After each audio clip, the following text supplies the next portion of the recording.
Bismillahirrahmanirrahim.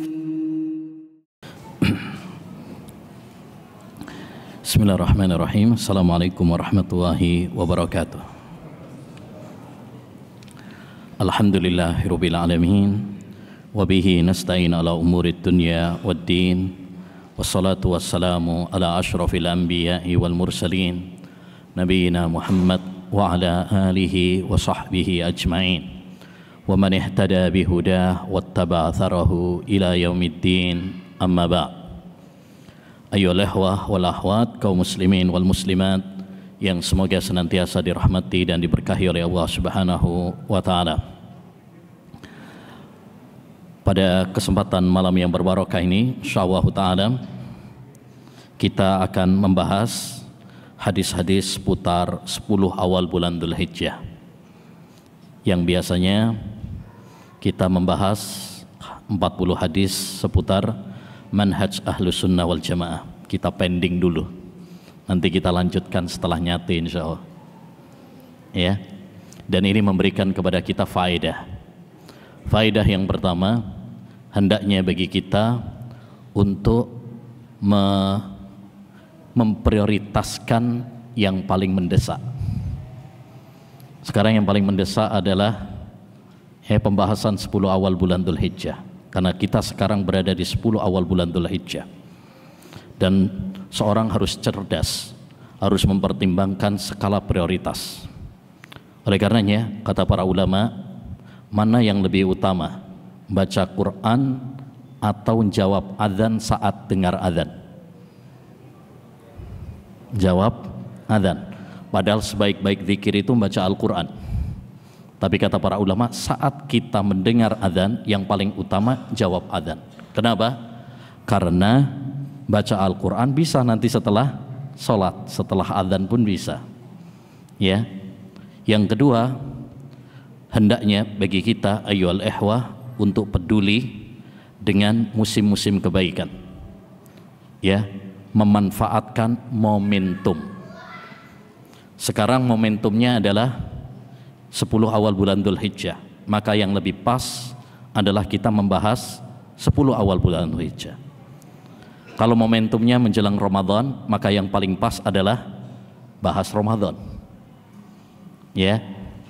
Antum bahas Ramadan sekarang misalkan, orang akan males, masih lama Ramadannya gitu. Tapi kalau misalkan dibahas saat momentum, maka itu adalah saat yang tepat. Oleh karenanya, termasuk petunjuk Nabi Muhammad SAW dan petunjuk para ulama, hendaknya bagi para da'i, para ustadz, menyampaikan materi-materi yang sesuai dengan kebutuhan dan momentum ya, sesuai dengan kebutuhan dan momentum.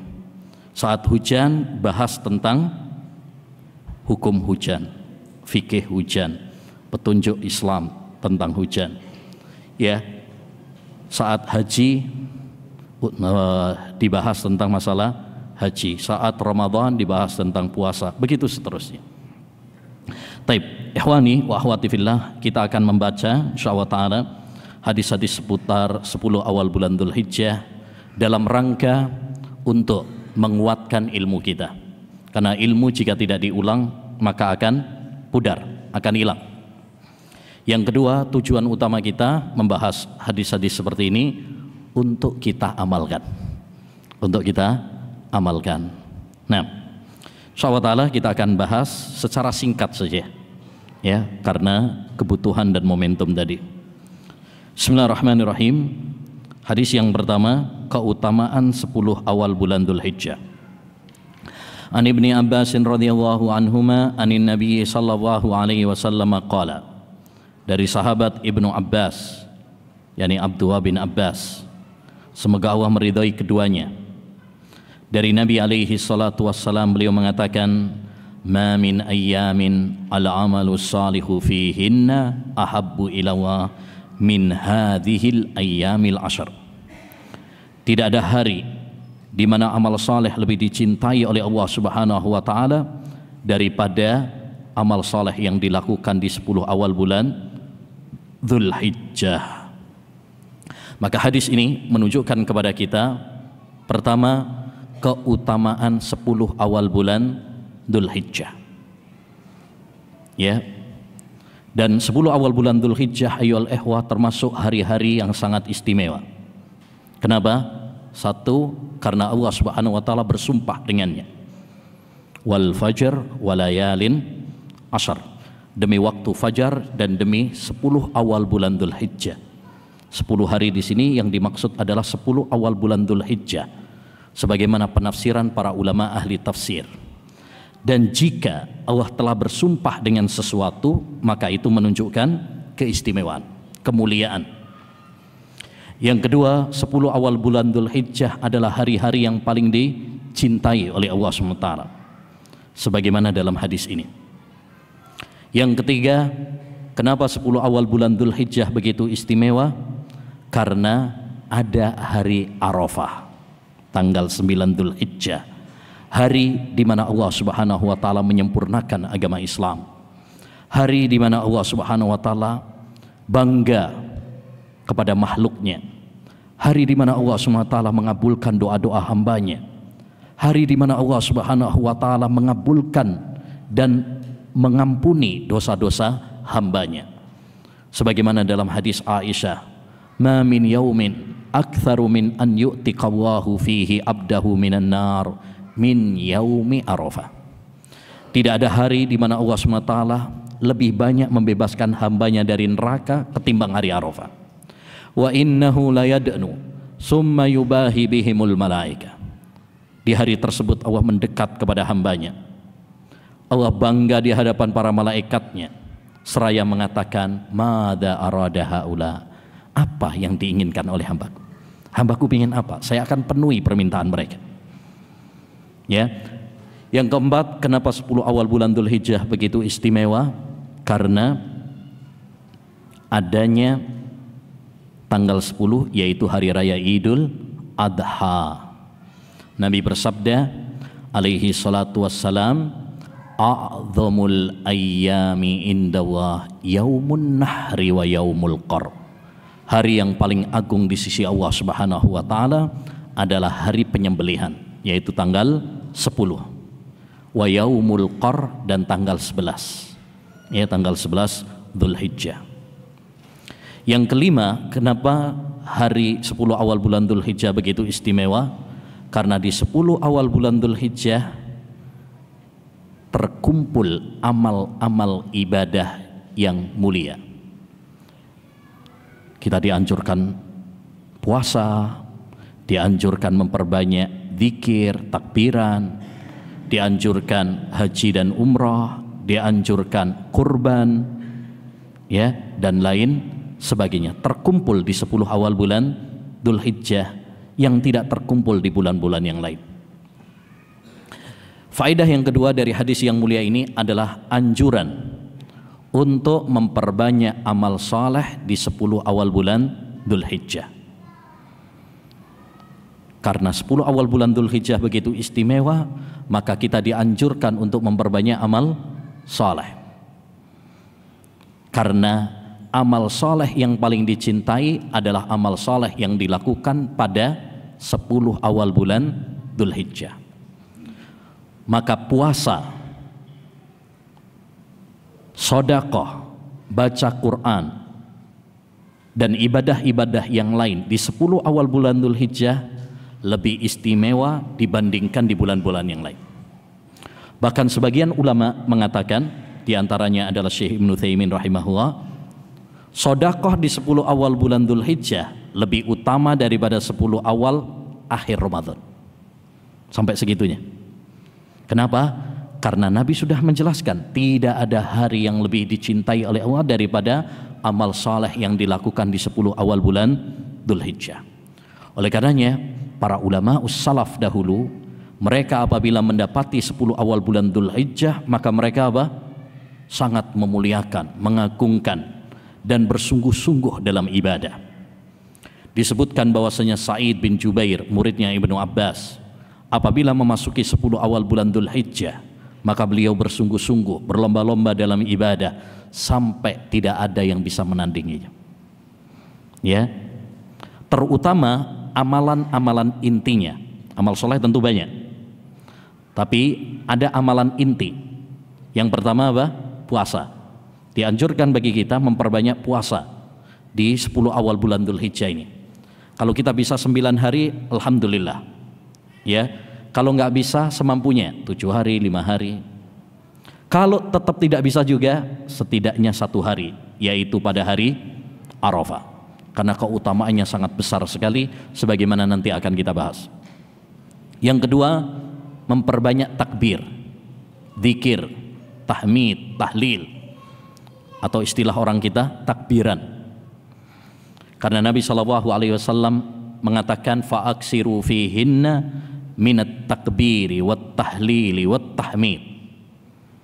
Ya, maka perbanyaklah di 10 awal bulan Dzulhijjah bertakbir, bertahlil, dan bertahmid.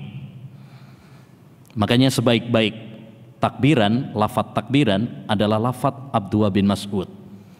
Karena takbirannya menggabung 3 ini, yaitu apa? Ada takbir, ada tahmid, dan ada tahlil. Ya, gimana itu lafaznya? Allahu Akbar, Allahu Akbar. Ini takbir. La ilaha illallah, ini tahlil.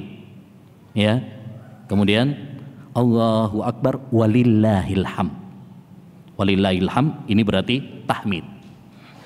Yang ketiga, di antara amalan inti di 10 awal bulan Dzulhijjah adalah haji dan umrah. Ya, Nabi bersabda, al-hajjul mabrur laisa lahu jazaa'un illal jannah. Haji yang mabrur tidak ada balasan baginya melainkan surga. Yang keempat, di antara amalan inti di 10 awal bulan Dzulhijjah adalah kurban. Ya, 10 tahun Nabi SAW di Madinah tidak pernah meninggalkan ibadah kurban, karena ini syiar di antara syiar Islam. Yang kelima, di antara amalan inti di 10 awal bulan Dzulhijjah adalah doa. Ya, perbanyak doa di 10 awal bulan Dzulhijjah. Nabi bersabda, khairud du'ai du'a'u yaumi Arafah. Sebaik-baik doa adalah doa di hari Arafah. Baik. Berikutnya hadis yang kedua, bagi yang mau berkorban harus menjauhi hal ini. An Ummi Salamata, dari Ummu Salamah, ini salah satu istri Nabi alaihi salatu wassalam. Anna Nabiyya sallallahu alaihi wasallam qaal, bahwasanya Nabi sallallahu alaihi wasallam bersabda, idza ra'aitum hilala Dzulhijjah, apabila kalian melihat hilal Dzulhijjah, yakni tanggal 1 Dzulhijjah. Ya, berarti ini hadis ini berkaitan permulaannya tanggal 1 Dzulhijjah. Oleh karenanya Arafah dan Idul Adha itu berkaitan dengan ya munculnya hilal. Seperti tahun ini misalkan ya, Saudi sama Indonesia beda lagi kayak tahun kemarin. Tanggal 1-nya mereka kemarin hari Jumat, Indonesia hari Sabtu. Konsekuensinya Arafahnya beda, Idul Adha-nya pun berbeda. Karena patokannya tadi tanggal 1-nya dulu. Idza ra'aitum hilala Dzulhijjah, kalau kalian melihat tanggal 1 Dzulhijjah, hilal bulan Dzulhijjah, wa arada ahadukum an yudhhiya, dan salah seorang di antara kalian hendak berkurban, yakni dia berniat untuk kurban, fal yumsik an sya'rihi, maka hendaknya dia menahan diri dari memotong rambutnya. Jangan motong rambut. Rambut di sini umum, rambut kepala, ya, rambut ya ketiak, ya, bulu kemaluan, apalagi semuanya rambut nggak boleh, kumis, jenggot apalagi, ya nggak boleh. Taib wa adfarihi, dan kukunya, jadi nggak boleh potong kuku. Hatta yudhhiya, sampai dia menyembelih hewan kurbannya. Hadis ini memberikan kepada kita faedah, yaitu apa? Ya, larangan bagi yang berniat untuk kurban dari memotong rambut dan memotong kuku. Jadi kalau seorang berniat, berkeinginan untuk kurban, maka sejak tanggal 1 Dzulhijjah dia dilarang untuk potong rambut dan potong kuku. Dan kalau kita perhatikan hadis ini, zahirnya menunjukkan haram. Ya, menunjukkan haram. Karena di sini fal yumsik, perintah, dan perintah hukum asalnya wajib. Ya, dalam riwayat yang lain larangan, dan hukum asal larangan adalah haram. Walaupun ada perselisihan di kalangan para ulama, sebagian para ulama mengatakan makruh saja larangan ini. Tapi yang lebih hati-hati hendaknya bagi kita untuk apa? Ya, menjauhinya, terlepas apakah makruh ataukah haram. Tapi perlu diperhatikan bahwa larangan ini tidak ada kaitannya dengan keabsahan ibadah kurban. Artinya kalau misalkan ada seorang menerjang larangan ini, dia mau kurban tapi dia potong kumis, misalkan potong jenggot, misalkan potong kuku, kurbannya tetap sah apa tidak? Sah. Cuma dia berdosa karena melanggar larangan Nabi Shallallahu Alaihi Wasallam. Ya, maka ini perlu diperhatikan, terutama bagi yang sudah berencana untuk kurban. Ya, tidak boleh untuk potong rambut dan potong kuku sejak tanggal 1 Dzulhijjah. Apa hikmahnya? Kenapa dia dilarang? Hikmahnya kata para ulama, agar dia ya menyerupai para jamaah haji.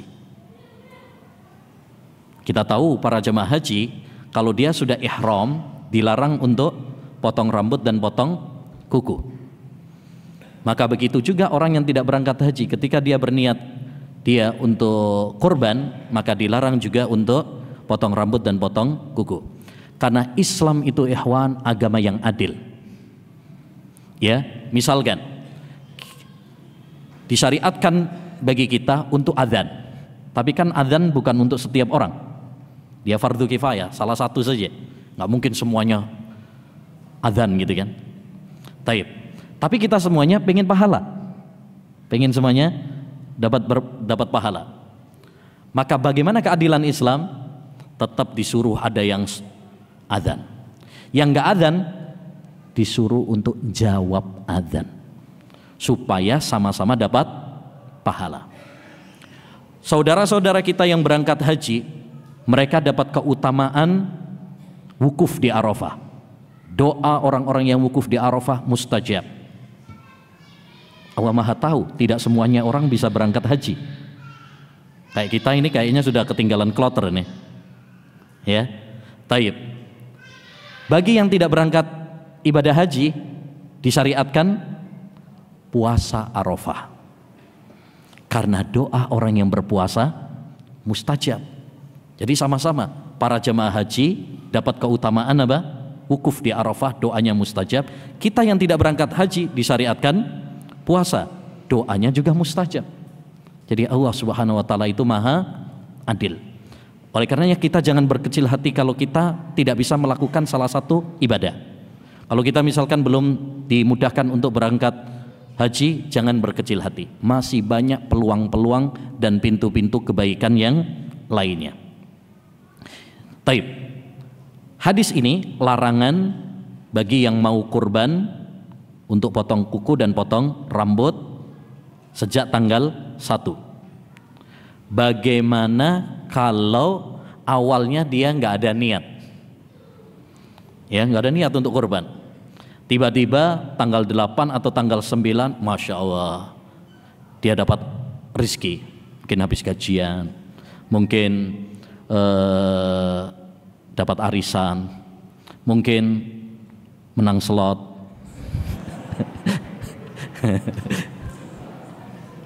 Ya, pokoknya dapat rezeki gitu ya. Awalnya nggak ada apa? Nggak ada kepikiran untuk kurban. Tiba-tiba tanggal 8 atau tanggal 9 pengen kurban. Maka sejak dia berniat dilarang untuk potong rambut dan potong kuku. Kalau sebelumnya dia belum berniat, dia potong kuku, maka tidak berdosa. Karena belum ada niat. Karena hadisnya wa arada ahadukum an yudhaya. seorang di antara kalian berniat untuk apa? Kurban. Jadi kalau belum berniat berarti belum masuk dalam larangan hadis ini. Dan perlu diperhatikan juga bahwa yang terkena larangan ini adalah yang mau kurban saja, tidak termasuk keluarganya atau wakilnya. Ya, jadi kalau misalkan seorang suami mau berkorban, maka yang terkena larangan ini adalah suami saja. Adapun istrinya, anaknya, ya, orang tuanya, menantunya, mertuanya, tetangganya, ya. Kadang sebagian orang apa? Memperlebar. Ya, saya mau kurban, berarti kamu, istri, anak nggak boleh juga. Ini tidak benar. Ya, yang dilarang adalah yang berkorban saja. Ya, yang berkorban saja. Taib. Berikutnya, kewajiban haji. An Abdullah bin Umar anna Nabiyya sallallahu alaihi wasallam qala buniyal Islamu ala khamsin syahadati an la ilaha illallah wa anna Muhammadar Rasulullah wa iqamis shalah wa itaiz zakah wal haji wa shaumi Ramadan.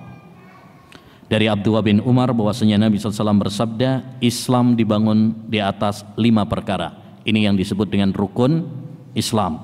Ada 5. Yang pertama, bersaksi bahwa tidak ada sesembahan yang berhak diibadahi kecuali hanya Allah saja, dan bahwasanya Nabi Muhammad adalah utusan Allah. Ini satu paket ya.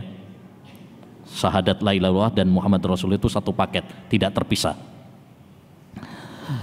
Kemudian yang kedua menegakkan sholat, yang ketiga membayar zakat, yang keempat menunaikan haji, dan yang kelima puasa Ramadan. Yang menjadi pembahasan di sini menunaikan haji. Ya, menunaikan haji. Berarti haji itu termasuk rukun Islam. Kalau dia termasuk rukun Islam berarti hukumnya wajib.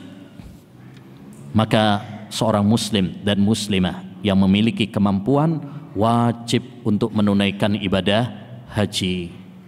Ya, sebagaimana kata Allah Subhanahu wa taala dalam surat Ali Imran ayat 97, walillahi 'alan nasi hijjul baiti man istata'a ilaihi sabila. Untuk Allah kewajiban ibadah haji itu bagi yang memiliki apa? Kemampuan. Adapun yang tidak mampu, ya, maka tidak wajib. Karena semua kewajiban itu tergantung kemampuan. Ya, kalau tidak mampu, maka la yukallifu nafsan illa wus'aha. Allah tidak membebani suatu jiwa kecuali dengan semampunya. Ya. Dan diwajibkan hanya sekali dalam seumur hidup. Cuma sekali saja. Tapi kalau dia bisa tiap tahun misalkan, ya, alhamdulillah, itu sunnah. Nabi bersabda, al-hajju marratan faman zada fahuwa tatawwa. Haji itu diwajibkan cuma sekali. Kalau lebih maka itu sunnah. Kalau dia nambah lagi maka itu sunnah. Ya, tapi ini tadi bagi yang memiliki apa? Kemampuan. Bagi yang tidak memiliki kemampuan maka tidak ada kewajiban baginya, gugur kewajiban baginya. Ya, yang jelas ayyul ihwa, hendaknya bagi kita semuanya untuk ya bertekad, berdoa, ya, dan berusaha untuk bisa melakukan ibadah haji. Ya, hendaknya kita semangat. Dulu Asma, istrinya Abu Bakar As-Siddiq, berangkat haji bersama Nabi SAW walaupun kondisinya hamil besar. Bahkan di tengah perjalanan beliau melahirkan. Ya, beliau melahirkan. Itu menunjukkan bagaimana semangatnya para ulama dahulu, ya, para sahabat dahulu untuk menunaikan ibadah haji. Sampai ada sebagian ulama itu ada yang hajinya sampai 60 kali. Ada yang sampai 70 kali. Artinya setiap tahun dia apa? Haji. Tapi ada juga sebagian ulama yang enggak haji, belum dimudahkan. Di antaranya Imam An-Nawawi, Imam Ibnu Hazm, Imam Al-Mundhiri, Imam Al-Qurtubi, itu belum dimudahkan oleh Allah untuk berangkat haji. Ya, dan sebagai faedah bahwa Mufti Saudi Arabia, Syekh Abdul Aziz Al-Sheikh, beliau pernah menghajikan ulama-ulama tersebut. mengajikan untuk Ibnu Hazm, Nawawi, ya, sebagai bentuk apa? Berbakti kepada ulama-ulama tersebut atas jasa mereka. Berikutnya, yang kelima, meraih haji yang mabrur. An Abi Hurairah radhiyallahu anna Rasulullah sallallahu alaihi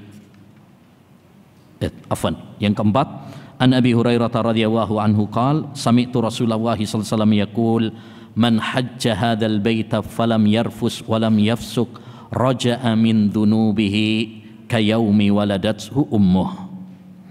Dari Abu Hurairah radhiyallahu an, beliau mengatakan Rasulullah SAW bersabda, aku mendengar Rasulullah SAW bersabda, barang siapa yang menunaikan haji ke Baitullah dan tidak mengatakan ucapan yang kotor dan tidak melakukan kemaksiatan, niscaya dia akan kembali dari dosa-dosanya seperti layaknya seorang bayi yang baru lahir dari rahim ibunya.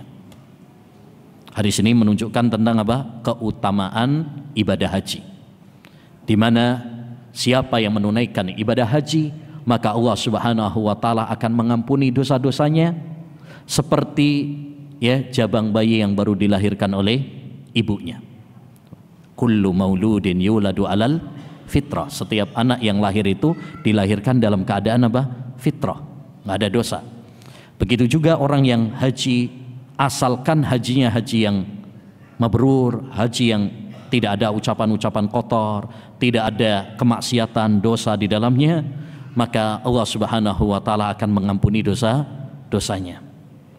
Maka ini ayyuhal ikhwah salah satu keutamaan dari keutamaan ibadah haji. Tentu saja di sana banyak keutamaannya. Di antara keutamaannya tadi dia termasuk rukun Islam. Yang kedua, di antara keutamaan haji, dia adalah pelebur dosa. Yang ketiga, di antara keutamaan haji, meraih surga. Sebagaimana dalam hadis berikutnya, Al-hajjul mabrur laisa lahu jazaa'un illal jannah. Haji yang mabrur tidak ada balasan baginya melainkan surga. Yang keempat, di antara keutamaan ibadah haji, menjadi tamu Allah Subhanahu wa taala. Al-hujjaj wal ummaru wafduwa da'ahum fa'ajabu sa'aluhu fa'atahum. Para jamaah haji dan orang-orang yang umrah itu adalah rombongan, tamu rombongan Allah Subhanahu wa taala.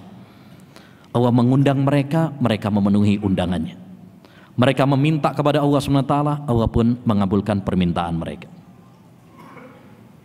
Bayangkan, kita sebagai tamunya presiden saja itu sudah apa?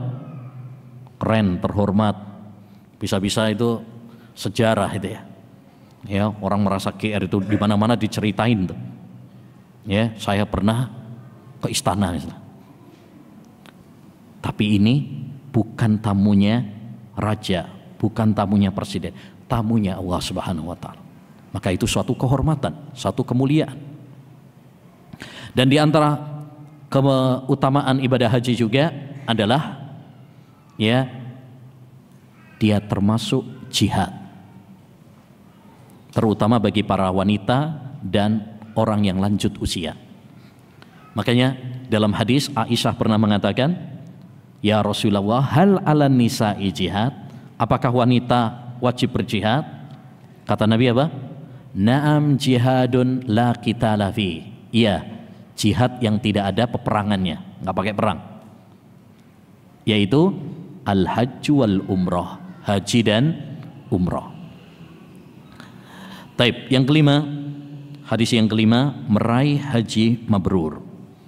An Abi Hurairah radhiyallahu an anna Rasulullah sallallahu alaihi wasallam qala al umratu ilal umrati kaffaratul lima bainahuma. Kata Nabi alaihi salatu wassalam, umrah ke umrah berikutnya, yakni antara satu umrah ke umrah berikutnya, kaffaratul lima bainahuma, pelebur dosa antara keduanya. yakni dosa-dosa yang kita lakukan antara satu umroh ke umroh berikutnya akan diampuni oleh Allah Subhanahu wa taala. Misalkan antum umroh sekarang, kemudian 5 bulan lagi umroh, atau tahun depan umroh lagi. Dosa-dosa kita antara umroh yang pertama ke umroh yang kedua diampuni dosa-dosanya oleh Allah Subhanahu wa taala. Ini keutamaan umroh. Adapun yang keutamaan haji, kata Nabi, wal hajjul mabrur laisa lahu jazaa'un illal jannah. Haji yang mabrur tidak ada balasan baginya melainkan surga. Masya Allah. Dan surga adalah puncak kenikmatan, puncak kesuksesan. Faman zuhziha 'anil nar wa udkhilal jannata faqad faza wa mal hayatud dunya illa mata'ul hurur. Barang siapa yang diselamatkan oleh Allah dari neraka dan dimasukkan ke surga, dialah yang sukses. Jadi sukses menurut Al-Quran kalau kita diselamatkan dari neraka dan dimasukkan ke surga. Tapi ingat, haji yang meraih surga tidak sembarangan haji.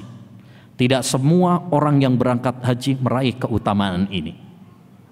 Makanya Nabi mengatakan hajjul mabrur, haji yang mabrur. Haji yang mabrur itu bagaimana? Haji yang baik. Kriterianya satu, hajinya ikhlas lillahi ta'ala. Karena ini syarat diterimanya amal ibadah. Oleh karenanya orang ketika berangkat haji atau umroh harus betul-betul apa?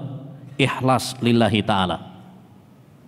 Ya, jangan sampai dia berangkat haji niatnya salah. Jangan sampai misalkan dia haji supaya nanti dipanggil Pak Haji, Bu Haja. Kalau nggak dipanggil Pak Haji ngamuk dia. Saya sudah antrinya 20 tahun, habis duit banyak, tetap aja dipanggil Pak RT misalnya. Nggak dipanggil Pak Haji misalkan. Ya, jangan sampai salah niat. Yang kedua, harus sesuai dengan tuntunan Rasulullah. Khudhu anni manasikakum. Kata Nabi, contohlah tata cara manasikku. Oleh karenanya, orang yang mau berangkat haji atau umrah harus belajar tentang tata cara manasik haji atau umrah yang benar. Dan harus selektif dalam mencari travel kalau zaman sekarang ya. Cari pembimbing yang benar. Ya. Karena kalau kita nggak selektif nanti ya bisa salah, sayang. Udah habis banyak duitnya, ya sudah capek, ternyata diajari yang bid'ah-bid'ah. Sekarang banyak, ya kadang diajari yang aneh-aneh. Nyampe sana disuruh nyari kerikil buat jimat katanya. Ya, ada yang sampai motong kainnya Ka'bah. Nah, itu bisa untuk pelaris katanya. Ya, nyampe sana disuruh mencium semuanya, ngalap berkah semua yang ada di Masjidil Haram misalkan. Akhirnya apa? Tiang-tiangnya ya dia ngalap berkah. Sampai kadang ada polisinya juga ngalap berkah ya. Nah, makanya harus selektif. Yang ketiga, ayyul ikhwah, ya kriteria haji yang mabrur adalah apa? Hajinya pakai harta yang halal. Inna Allaha ta'ala thayyibun la yaqbalu illa thayyiban. Allah itu baik dan tidak menerima kecuali yang baik. Pastikan kita berangkat haji dan umrah itu harta yang kita pakai harta yang halal. Jangan sampai kayak tadi, misalkan berangkat umrah ya uangnya karena habis menang slot judi online tadi misalkan, atau habis ya korupsi misalkan, atau ngerampok, begal misalkan. Naudzubillah min dzalik. Ya. Terjadi perselisihan di kalangan para ulama, orang yang pakai haji yang harta yang haram sah apa tidak hajinya? Jumhur ulama mengatakan sah walaupun dia berdosa. Tapi sebagian para ulama mengatakan hajinya pun tidak sah. Ya. Ala kulli hal, hendaknya pastikan ketika kita berangkat haji atau umrah itu ya dari harta yang halal. Yang keempat, di antara kriteria haji yang mabrur adalah melaksanakan perintah-perintah Allah Subhanahu wa taala dan menjauhi larangan-larangan Allah Subhanahu wa taala. Baik perintah-perintah secara umum maupun secara khusus. Maksudnya perintah secara umum itu apa? Yang tidak berkaitan dengan manasik haji, sholat misalkan. Antum nggak haji pun wajib sholat. Ya, bukan hanya ketika di Mekah saja. Kalau kewajiban khusus yaitu kewajiban yang berkaitan dengan haji atau umrah, misalkan tawaf, sa'i, ya, melempar jamarat misalkan. Itu termasuk kewajiban. Demikian juga larangan-larangan, baik larangan umum maupun larangan khusus. Larangan umum misalkan apa? Seperti zina, waliyadzubillah, misalkan mencuri, jangan sampai pergi ke sana untuk mencuri misalkan. Ya, atau berzina, waliyadzubillah. Atau larangan secara khusus. Secara khusus larangannya ada larangan-larangan ihram ya. Seperti apa?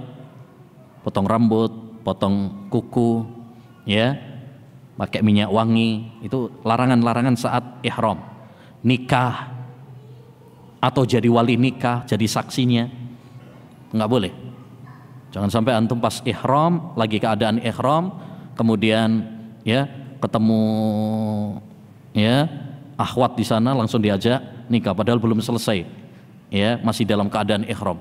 Tunggu dulu sampai apa? Ya selesai ihramnya.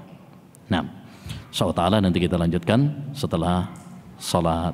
Wassallallahu wasallam ala nabiyina Muhammad wa ala alihi wa sahbihi ajma'in. Assalamualaikum warahmatullahi wabarakatuh. Bismillahirrahmanirrahim. Alhamdulillah wassalatu wassalamu ala Rasulillah wala haula wala quwata illa billah. Amma ba'd. Kita lanjutkan pembahasan kita tentang hadis-hadis 10 awal bulan Dzulhijjah. Telah sampai pada hadis yang ke-6, yaitu tentang anjuran berkurban. Kurban atau bahasa Arabnya udhiyah adalah menyembelih binatang ternak di waktu-waktu tertentu dalam rangka taqarrub, mendekatkan diri kepada Allah Subhanahu wa taala. Itu definisi udhiyah, kurban. Ya, menyembelih binatang ternak. Binatang ternak itu berarti kambing, sapi, dan unta di waktu-waktu tertentu, yaitu tanggal 10 Dzulhijjah, ya, hari raya Idul Adha, dan hari-hari tasyrik, tanggal 11, 12, 13. Dan ini pendapat yang lebih kuat, bahwa waktu menyembelih kurban tidak terbatas pada tanggal 10 saja, tapi juga hari-hari tasyrik. Karena ada hadis dari Nabi SAW, ayyamut tasyrik dzabhun kulluh.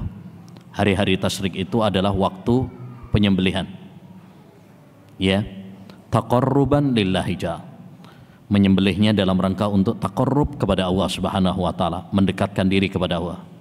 Bukan cuma sekedar main-main aja nyembelihnya, bukan cuma untuk sekedar nyate saja, makan-makan saja, tapi tujuannya adalah untuk mendekatkan diri kepada Allah.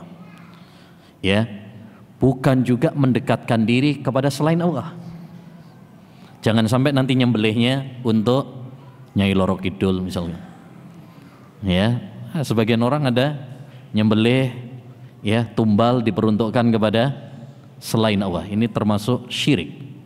La'anallahu man dzabaha li ghairillah. Allah melaknat orang yang menyembelih untuk selain Allah Subhanahu wa taala. Ya, hati-hati, ini termasuk syirik besar. Baik.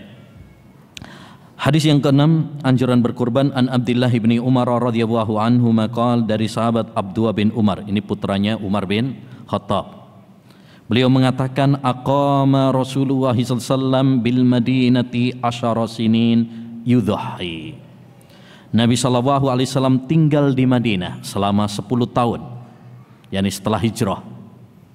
Karena setelah diangkat sebagai Nabi dan Rasul, beliau itu 13 tahun di Mekah, kemudian hijrah ke Madinah, tinggal 10 tahun hingga meninggal dunia. Beliau 10 tahun di Madinah, yudhahi, setiap tahunnya apa? Kurban. Maka hadis ini menunjukkan kepada kita disyariatkannya ibadah kurban. Ya, disyariatkannya ibadah kurban, dianjurkannya ibadah kurban karena ini dipraktekkan oleh Nabi Shallallahu Alaihi Wasallam. Ya, dan kurban termasuk syariat Islam, bahkan syiar-syiar Islam. Allah Subhanahu wa taala berfirman, "Fasholli li rabbika wanhar." Salatlah untuk Rabbmu dan menyembelihlah. Salatlah untuk Rabbmu termasuk kategori salat, yaitu salat Idul Adha. Dan termasuk kategori menyembelihlah, yaitu kurban. Karena kurban tadi definisinya adalah apa? Menyembelih binatang ternak. Berarti dia masuk dalam ayat yang mulia tadi. Dan para ulama juga sepakat bahwa menyembelih kurban, ibadah kurban ini termasuk syiar di antara syiar Islam. Tidak ada perselisihan di kalangan para ulama. Maka siapa yang mengingkari syariat ibadah kurban dan menganggap bahwasanya ini adalah penyiksaan kepada binatang, ini adalah perbuatan radikal, ya, maka berarti dia telah kufur. Karena berarti mengingkari syariat Islam. Ada ya sebagian orang liberal nulis buku ya yang intinya bahwa ibadah kurban itu adalah apa? Ya, penganiayaan kepada binatang. Ya, orang yang melakukan ibadah kurban berarti mencontoh Nabi Ibrahim yang ya melakukan sebuah pelanggaran HAM. Ya, Nabi Ibrahim dianggap melanggar HAM karena dia mau nyembelih anaknya dan mau nyembelih anaknya dan kemudian diganti nyembelih ya kambing. Dianggap itu sebagai pelanggaran HAM. Maka orang-orang seperti ini, ikhwan, adalah orang-orang zindik, orang-orang munafik yang ingin menghancurkan Islam, ya, mengingkari syiar-syiar Islam. Dan dari hadis ini juga dapat kita ambil faedah bahwa syariat ibadah kurban itu setiap tahun. Ada sebagian orang menganggap ibadah kurban itu apa? Sekali dalam seumur hidup. Ketika ditanya kok nggak kurban? Dulu sudah pernah. Dulu. Ya. Padahal dia mampu. Jadi ibadah kurban itu beda sama haji. Kalau haji yang wajib cuma apa? Sekali dalam seumur hidup. Tapi kalau ibadah kurban setiap tahun. Kalau kita mampu, maka dianjurkan untuk ya melakukan ibadah kurban, bukan hanya sekali dalam seumur hidup. Berikutnya hadis yang ketujuh, an Jabirin radhiyallahu anhu qala qala Rasulullah sallallahu alaihi wasallam la tadhbahu illa musinnah illa an ya'sura alaikum fatadhbahu jada'ah minad dha'n. Rasulullah SAW bersabda, janganlah kalian menyembelih hewan kecuali musinnah. Musinnah itu artinya yang sudah ya usianya,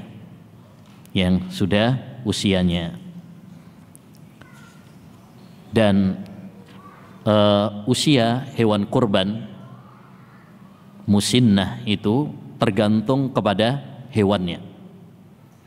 Kalau dia unta, maka musinnah adalah kalau sudah berumur 5 tahun, minimal 5 tahun. Dia 5 tahun, genap 5 tahun lebih, nggak boleh kurang dari 5 tahun. Kalau sapi, maka musinnah adalah kalau sudah berumur 2 tahun. Kalau kambing, yang dinamakan musinnah adalah kalau sudah 1 tahun.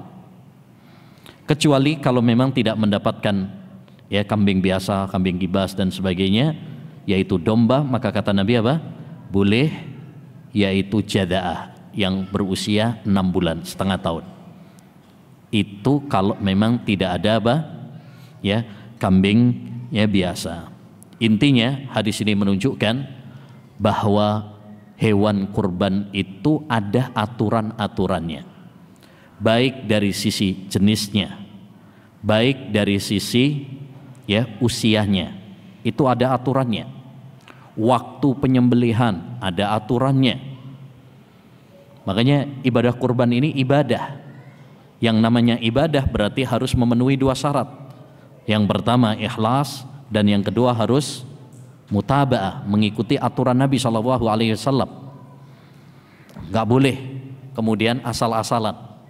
Misalkan, aduh saya nggak bisa kurban kambing, sapi, unta, ya udahlah saya mau kurban ayam aja, atau kurban apa? Bebek aja. Apalagi kurban perasaan. Nah, saya bisanya ini, fattaqullaha mastata'tum. Bertakwalah kepada Allah semampu kalian. Saya mampunya kurban perasaan. Maka ini tidak ada apa? Contohnya. Ya, nggak diterima sebagai ibadah kurban ya. Bukan berarti nanti dagingnya haram, tidak. Ya. Kalau kita misalkan nyembelih bebek atau misalkan nyembelih ayam, ya silakan dimakan. Ya, tetap sah sembelihannya asalkan dibacakan bismillah dan syarat-syarat penyembelihan, tapi itu tidak sah sebagai ibadah kurban. Tidak sah sebagai ibadah kurban. Tapi kalau ayam goreng biasa ya silakan. Ya, sebagian orang misalkan patungan atau urunan, misalkan untuk kurban kambing, kadang satu sekolah urunan, ya, maka ini tidak sah sebagai ibadah kurban, karena patungan itu sudah ada aturannya.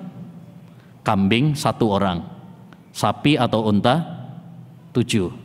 Jadi kalau patungannya misalkan satu sekolah 100 orang misalkan patungan untuk ya ibadah kurban, jangan sebut itu sebagai ibadah kurban. Tapi kalau ya patungan untuk nyate gitu ya, silahkan. Karena ibadah kurban ada aturannya. Ya, umur juga demikian. Nggak boleh misalkan ya tadi misalkan kambing umurnya baru sebulan 2 bulan kemudian dijadikan kurban, atau sapi dia belum 2 tahun dijadikan sebagai hewan kurban, unta belum nyampe 5 tahun sudah dijadikan sebagai kurban. Maka itu tidak sah sebagai ibadah kurban, tapi sembelihan biasa, daging biasa. Waktunya juga demikian, sudah ditentukan. Kapan waktunya? Waktu memulainya adalah setelah sholat Idul Adha. Kalau ada orang terburu-buru pengen nyembelih kurban, belum sholat Idul Adha sudah nyembelih, habis subuh udah nyembelih langsung, sah apa tidak? Tidak sah sebagai ibadah kurban, tidak sah. Makanya Nabi SAW ketika ada salah seorang sahabat yaitu Bara' bin Azib, dia menyembelih ibadah kurbannya sebelum sholat, kata Nabi, syatuka syatulahmin, ya, kambingmu hanya daging biasa, artinya bukan ibadah kurban, ya, bukan ibadah kurban. Waktu terakhirnya adalah terbenamnya matahari tanggal 13 Dzulhijjah. Berarti kalau misalkan tanggal 14 atau 15 baru nyembelih, itu tidak sah sebagai ibadah kurban. Karena tadi sudah kita sebutkan definisinya, ibadah kurban itu adalah menyembelih ya binatang ternak di waktu-waktu tertentu. Waktu tertentu itu tanggal 10 hingga akhir hari tasyrik. Akhir hari tasyrik itu adalah setelah terbenamnya matahari tanggal 13. Jadi setelah itu berarti sudah nggak boleh. Malamnya misalkan, ya malamnya sudah nggak bisa dijadikan sebagai waktu nyembelih ibadah kurban. Intinya hadis ini menunjukkan bahwa usia hewan kurban harus musinnah, ya. Dan musinnah tadi berbeda-beda jenisnya. Kalau unta 5 tahun, kalau sapi 2 tahun, kalau kambing 1 tahun. Yang ke-8, hadis yang ke-8, cacat hewan kurban. Ya. Anil Bara' ibn Azib qala qama fina Rasulullah sallallahu alaihi wasallam faqala. Dari sahabat Bara' bin Azib, beliau mengatakan, Rasulullah sallallahu alaihi wasallam pernah berdiri menghadap kami seraya mengatakan, arba'un la tajuzu fil adhahi, 4 hal yang tidak boleh pada hewan kurban. Dalam riwayat yang lain tidak sah. Jadi bukan sekedar tidak boleh, tapi tidak sah. jika 4 cacat ini ada pada hewan kurban, maka hewan kurbannya tidak sah sebagai kurban. Apa saja cacatnya? Yang pertama, al-aura'u al-bayyinu awaruha. Jika hewannya buta sebelah dan sangat jelas butanya. Wal maridatu al-bayyinu maraduha. Yang sakit parah, sakitnya jelas. Ya, sakit yang jelas itu sakit yang kelihatan gitu ya, mungkin kena virus, mungkin kena kanker misalnya. Hewannya kena kanker, ya, kantong kering. Tape. Karena biasanya kalau sudah sakit parah itu berarti nggak doyan makan. Kalau nggak doyan makan, maka dagingnya ya sedikit, kurus. Adapun kalau yang sakit-sakit ringan, mungkin cuma pusing dia. Pusing dia karena mau disembelih, pusing dia. Nah, ya, maka ini tidak mengapa. Jadi yang dimaksud di sini sakitnya sakit yang parah, sakit yang jelas. Taib wal arja'u al bayyinu dhal'uha, yang pincang. Jadi kalau hewannya pincang maka tidak sah sebagai hewan kurban. Ya, karena kalau pincang dia ketinggalan temannya untuk makan, yang lain makan rumput banyak, dia nggak bisa. Wal kasiratul lati la tungki. Yang ketiga, kalau hewan kurbannya sudah tua sekali, nggak punya daging, maksudnya tinggal tulang doang. Karena biasanya kalau sudah tua, ini satu dagingnya nggak ada, tinggal tulang aja. Yang kedua, dagingnya pahit. Kalau sudah tua, dagingnya pahit, nggak enak. Makanya biasanya yang dicari itu yang masih muda, ya, karena dagingnya masih empuk, ya. Nah, intinya dari hadis ini dapat kita ambil faedah, ada 4 cacat. Jika 4 cacat ini ada pada hewan kurban, maka hewan kurban tersebut ya tidak sah. Yang pertama tadi pincang, ya. Yang pertama buta, pincang, kemudian sakit parah, kemudian tua, ya, yang nggak punya daging. Berarti cacat-cacat yang lain yang tidak disebutkan oleh Nabi SAW dalam hadis ini, maka hukum hewan kurbannya adalah sah. Walaupun yang lebih baik, yang lebih afdal, kita kalau mau berkorban ya cari yang tidak ada aibnya. Ya, misalkan kalau misalkan hewan kurbannya telinganya hilang atau luka, ya, atau tanduknya patah, atau ekornya hilang misalkan, ya, maka ini sah atau tidak? Sah. Tapi yang lebih afdol, yang lebih baik adalah kalau kita mencari hewan yang tidak ada cacat sama sekali. Itu lebih baik. Kenapa? Karena ini kita sedang beribadah kepada Allah SWT. Semakin mahal, semakin baik, ya, hewan yang kita persembahkan untuk Allah SWT, maka nilainya pun akan lebih besar pahalanya. Oleh karenanya, dahulu para sahabat Nabi SAW, kalau mereka mau berkorban itu mereka melakukan penggemukan. Jadi hewannya dibikin apa? Gemuk. Dikasih makan yang banyak, biar apa? Gemuk. Nanti ketika disembelih, ya, dagingnya apa? Banyak. Itu sebagai bentuk apa? Pengagungan kepada Allah SWT. Wa may yu'azzim sya'airallah fa innaha min taqwal qulub. Siapa yang mengagungkan syiar-syiar Allah, maka itu termasuk apa? Ketakwaan hati. Allah sebenarnya tidak butuh, ya, dengan kambing, ya. Allah tidak butuh pada sapi, Allah tidak butuh kepada unta. Allah Subhanahu wa taala tidak butuh pada, ya, kulitnya, dagingnya, jerohannya. Allah nggak butuh. Yang Allah butuhkan dari kita adalah apa? ibadah kepadanya, ketundukan kepadanya, merendah kepadanya. Nah, yang kesembilan, beberapa hukum seputar kurban. An Anasin qala, dari sahabat Anas, yakni Anas bin Malik, ini pelayan Rasulullah SAW. Qala dhahan Nabi sallallahu alaihi wasallam bikabsyaini amlahaini aqranain.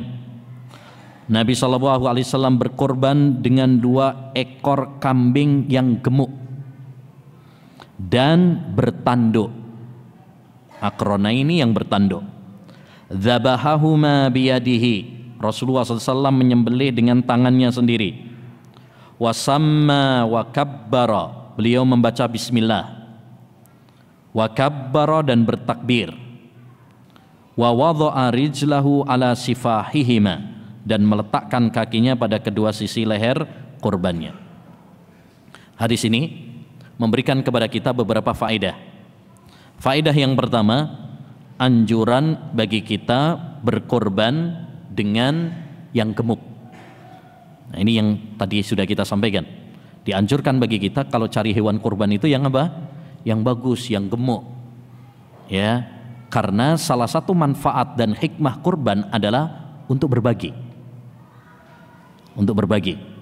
Kita bagikan untuk tetangga, teman, dan juga kepada para fakir miskin.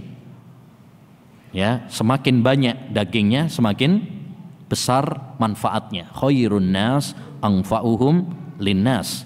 Sebaik-baik manusia adalah yang paling memberikan manfaat kepada orang lain.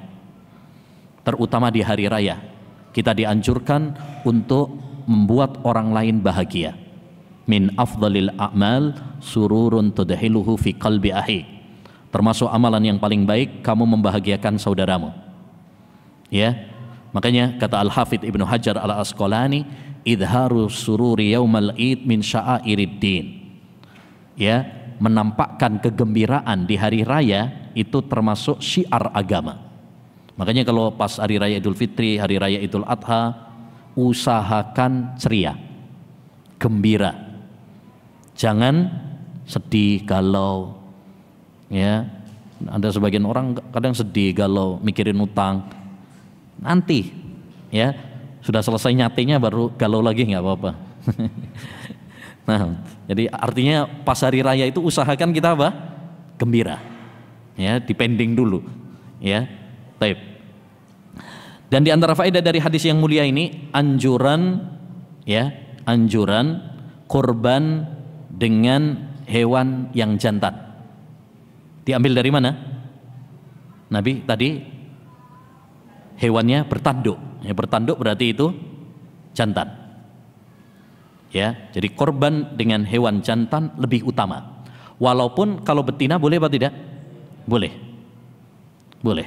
Sebagaimana dalam hadis tentang akikah, la yadhurrukum dzukranan au inasa. Tidak mengapa bagi kalian, ya, jika hewannya jantan atau betina. Dan secara umum hukum korban sama akikah banyak kesamaan. Ya. Jadi tidak mengapa. Kalau betina juga tidak mengapa, tapi yang lebih baik adalah jantan. Dan di antara faedah dari hadis yang mulia ini adalah anjuran menyembelih sendiri. Jadi orang yang berkorban dianjurkan menyembelih sendiri, bukan diwakilkan. Sebagaimana Nabi SAW dalam hadis ini, beliau menyembelih dengan tangannya sendiri. Supaya apa? Satu, supaya dia merasakan ibadah. Orang kalau melakukan ibadah sendiri itu lebih apa? Lebih merasakan ibadah. Beda antara antum misalkan sodakoh langsung ngasihkan kepada fakir miskin, sama nyuruh orang lain yang ngasihkan. Itu rasa beda. Ketika kita langsung terjun itu kita merasakan ibadah kepada Allah SWT. Yang kedua, kalau kita melakukan ibadah secara langsung itu biasanya lebih apa? Mantap, lebih yakin. Kalau antum misalkan wakilkan orang, mungkin akan masih was-was. Ya, udah disembelih belum ya? Dia nyembelihnya baca bismillah enggak ya? Ada was-was. Tapi kalau kita sendiri itu biasanya lebih apa? Meyakinkan. Tapi kalau misalkan diwakilkan boleh apa tidak? Boleh. Ini cuma afdol, yang paling baik nyembelih sendiri. Tapi kalau misalkan ya mungkin dia nggak bisa, ya, atau takut. Kadang ada sebagian orang takut nyembelih, lihat darah udah pusing, ya, maka dia serahkan, boleh. Dalilnya apa? Rasulullah dulu pernah mewakilkan kepada Ali bin Abi Thalib. Pada saat Hajjatul Wada, beliau kurban 100 kambing. 63 kambing disembelih oleh Nabi sendiri. Selebihnya yang nyembelih Ali bin Abi Thalib. Kata para ulama, beliau nyembelih 63 sebagai isyarat usianya. Karena beliau, Nabi SAW wafat pada usia 63 tahun. Dan itu saat Hajjatul Wada. Makanya 80 hari setelah Hajjatul Wada, Nabi meninggal dunia. Taib. Dan di antara faedah dari hadis yang mulia ini adalah wajibnya membaca nama Allah. Dan ini hukumnya wajib. Tidak sah sembelihan, tidak halal sembelihan kalau kita tidak membaca nama Allah Subhanahu wa taala. Ya, makanya Nabi wasamma, beliau mengucapkan bismillah. Dan ini hukumnya apa? Wajib. Sembelihan yang tidak dibacakan nama Allah Subhanahu wa taala maka sembelihannya haram, bangkai. Ya. Kemudian dianjurkan dari hadis ini juga adalah takbir. Ya. Bertakbir saat menyembelih. Allahu Akbar. Ya, takbiran. Ini dianjurkan. Dan di antara faedah juga dari hadis yang mulia ini adalah berlaku baik ketika menyembelih. Ya, di antaranya yaitu dengan meletakkan kaki pada sisi leher kurban. Ya. Karena kita dianjurkan ketika menyembelih itu untuk berbuat baik kepada binatang. Innallaha katabal ihsana ala kulli syai'. Allah mewajibkan kepada kalian berbuat baik dalam segala hal, termasuk ketika menyembelih binatang. Makanya tidak boleh kita nyembelih dengan senjata yang tumpul atau berkarat, itu nggak boleh. Nabi mengatakan wal yuhidda ahdukum syafratahu, hendaknya kalian menajamkan pisaunya. Jadi jangan pakai yang udah karatan, tumpul, itu penyiksaan kepada binatang. Nggak boleh juga ayul ihwa, ini sering terjadi, nyembelih atau menajamkan di depan binatang. Ini kita nyembelih nih, terus kambing atau sapinya yang lain ngelihat temannya disembelih, itu nggak boleh. Ya, nggak boleh. Itu sering terjadi, masih sering terjadi. Tolong diingatkan. Nabi SAW pernah melihat ada seorang sahabat menajamkan pisaunya di depan binatang. Maka ditegur oleh Nabi SAW, apakah kamu pengen membunuhnya 2 kali? Ya, dia melihat pisau ditajamkan itu aja sudah tersiksa. Apalagi melihat kambing disembelih. Wah, mungkin dalam hatinya, waduh bentar lagi giliran saya. Iya kan? Makanya antum mungkin pernah lihat ya, kambing atau sapi kadang apa? Nangis. Ya, karena kita nggak bisa bahasanya aja. Kalau kita kayak Nabi Sulaiman, ya bisa paham bahasa mereka. Nah itu mungkin isi hatinya seperti itu ya. Waduh ini giliran saya bentar lagi nih. Ya, Islam adalah agama yang penyayang. Ya, in rahimtaha rahimakallah. Kata Nabi SAW, kalau kamu sayang kepada kambing, sayang kepada binatang, maka Allah akan sayang kepada. Kalau kepada kambing saja kita harus sayang, apalagi kepada manusia. Maka jangan meremehkan. Ya, dulu ada wanita pelacur di zaman Bani Israel, diampuni dosa-dosanya karena berbuat baik kepada anjing. Dan Nabi mengabarkan ada wanita yang masuk neraka gara-gara kucing. Jadi kita perlakukan binatang itu dengan baik. Jangan karena binatang kemudian semena-mena. Ya, kucing hanya sekedar untuk cari sisa makanan aja kita tendang. Ya, kita siram air panas, kita pukulin. Nah ini mana kasih sayang? Irhamu man fil ardi yarhamkum man fis sama. Sayangilah yang di muka bumi, niscaya Allah akan sayang kepada kalian. Tapi yang ke-10, keutamaan puasa Arafah. An Abi Qatadah anna Rasulullah sallallahu alaihi wasallam su'ila an shaumi yaumi Arafah faqal yukaffirus sanatal madiyah wal baqiyah. Dari Abu Qatadah bahwasanya Rasulullah sallallahu alaihi wasallam pernah ditanya tentang puasa Arafah, dan patokan Arafah adalah tanggal 9 Dzulhijjah. Patokannya adalah tanggal 9 Dzulhijjah, dan ini berbeda-beda antara satu negara dengan negara yang lain. Seperti pada tahun ini ada perbedaan antara Indonesia dengan Saudi. Ya, Indonesia nanti tanggal 9-nya hari Ahad. Ya, Saudi lebih dulu, hari Sabtu. Makanya hari rayanya juga berbeda. Maka patokannya adalah tanggal 9. Ya, tanggal 9. Ini pendapat yang lebih kuat dalam masalah ini. Rasulullah SAW pernah ditanya tentang puasa Arafah, beliau mengatakan yukaffirus sanatal madiyah wal baqiyah.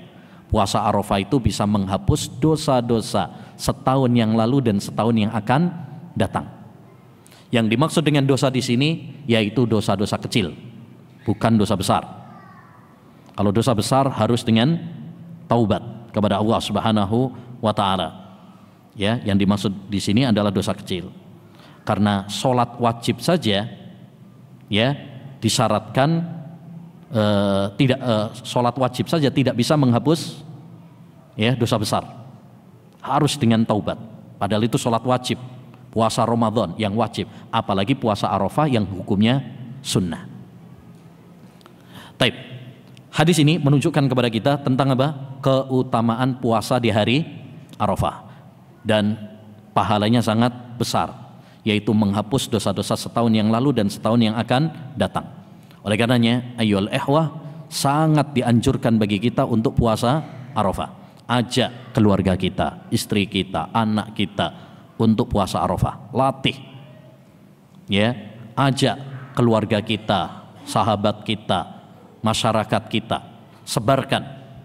Ya, siapa tahu ada orang yang berpuasa sunnah karena sebab ajakan kita. Ad-dalu alal khairi kafailih. Orang yang menunjukkan kepada kebaikan, dia mendapatkan pahala seperti orang yang melakukan. Antum dapat pahala juga. Ya. Nah, dahulu seorang ulama pernah mengatakan aikidu khadamakum liyatasahharu yauma Arafah. Ya.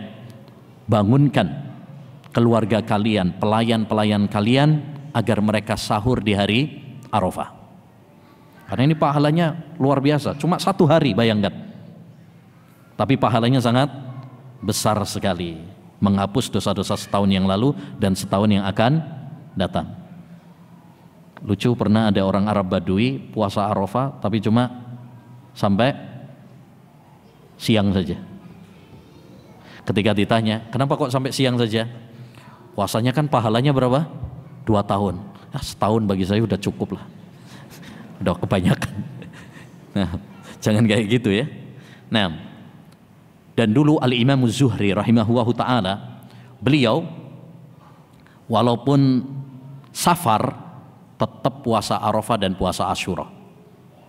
Ketika ditanya, kenapa engkau puasa Arafah, puasa Asyura pada safar?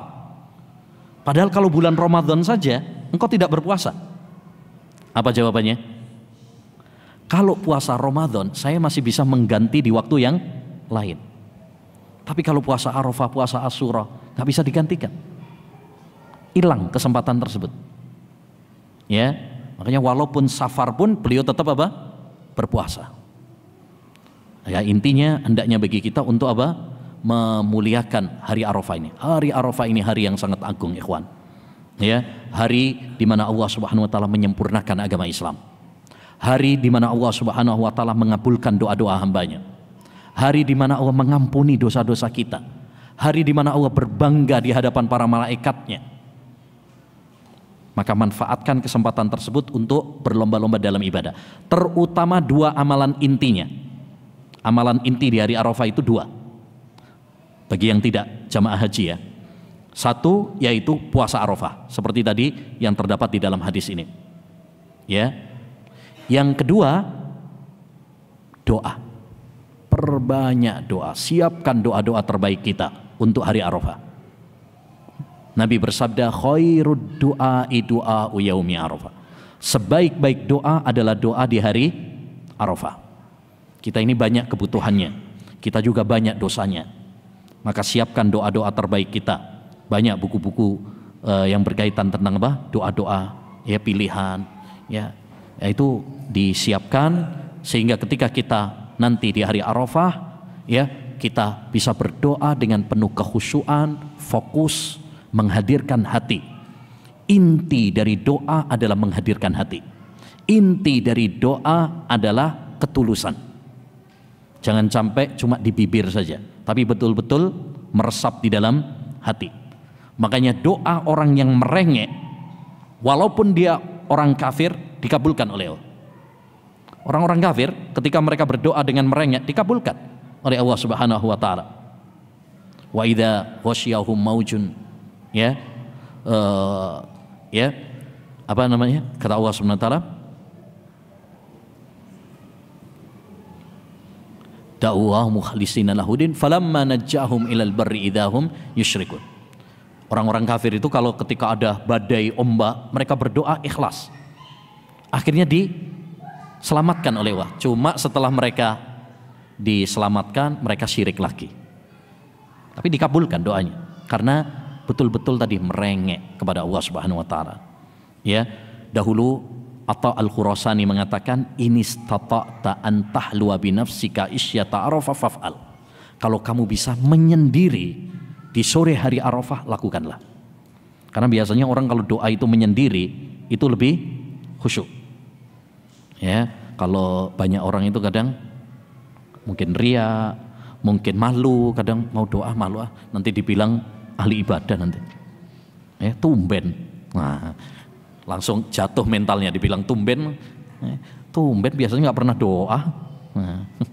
Taib. Yang ke-11, syiar hari raya. An Abdullah bin Qurt an Nabi sallallahu alaihi wasallam qala inna a'dhamal ayyami indawa yaumun nahri summa yaumul qar.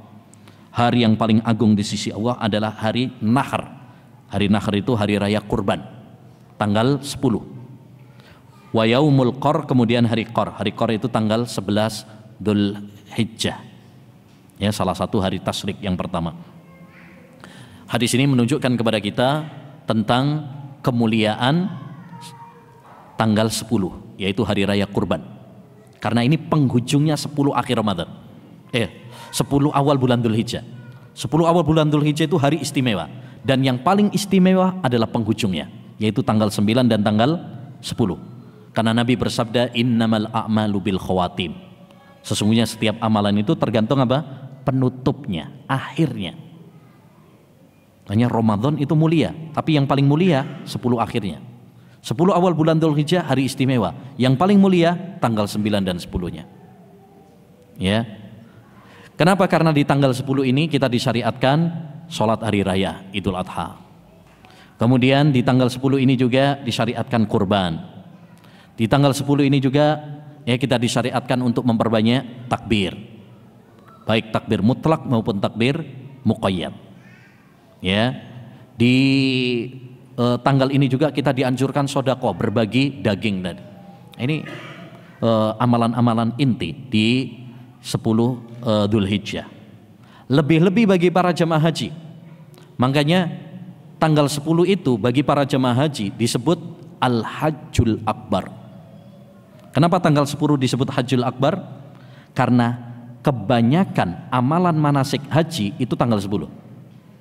Nyembelih, ya, gundul, tawaf, melempar jamarot, itu tanggal 10. Ya, makanya sibuk-sibuknya jemaah haji itu tanggal 10, capek-capeknya tanggal 10. Nah, yang terakhir, hadis yang ke-12, keutamaan hari tasyrik. An-Nubaisyah Al-Ghazali qala Rasulullah sallallahu alaihi wasallam, ayyamut tasyrik ayyamu aqlin wa syurbin wa dzikrillah. Hari-hari tasyrik itu kapan?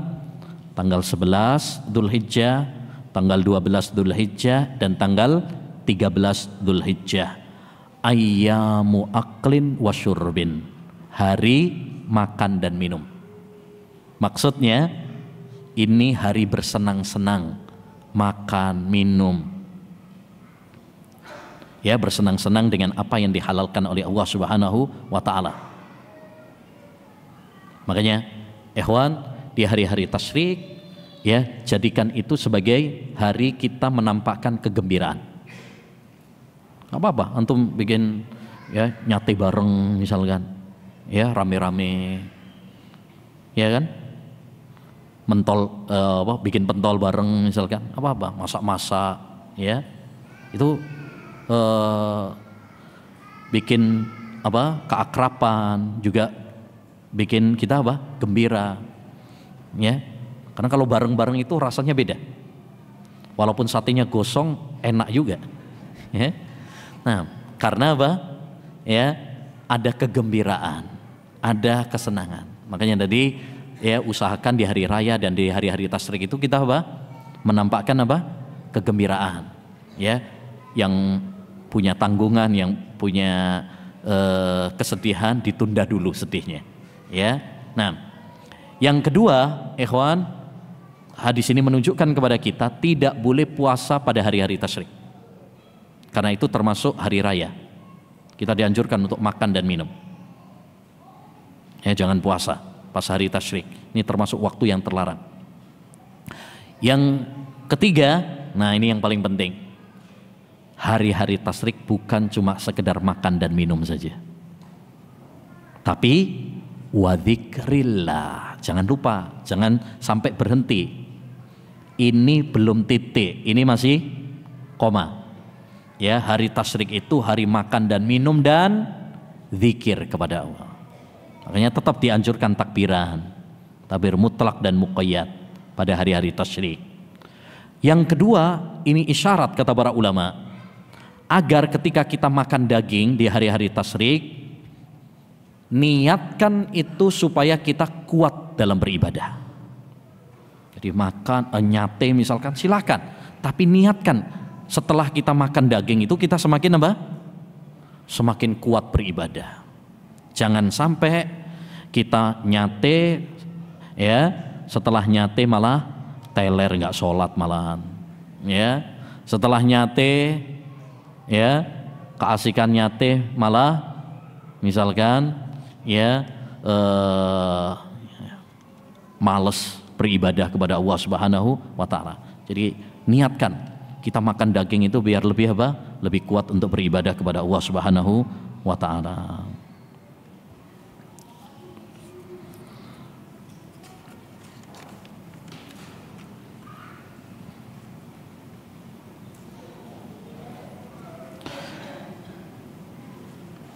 Tapi bagaimana jika hewan kurban yang dikorbankan tidak ada tanduknya?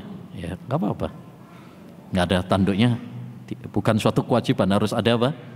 Tanduknya. Ya, cuma Rasulullah tadi ada tanduknya menunjukkan satu yang disembelih oleh Rasulullah itu apa? Hewan jantan. Ya, yang kedua kuat. Ya, karena kalau ada tanduknya itu biasanya kuat, menang dia. Kalau apa namanya? Kalau tengkar menang itu ada tanduknya.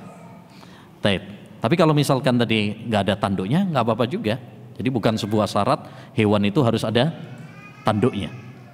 Nah,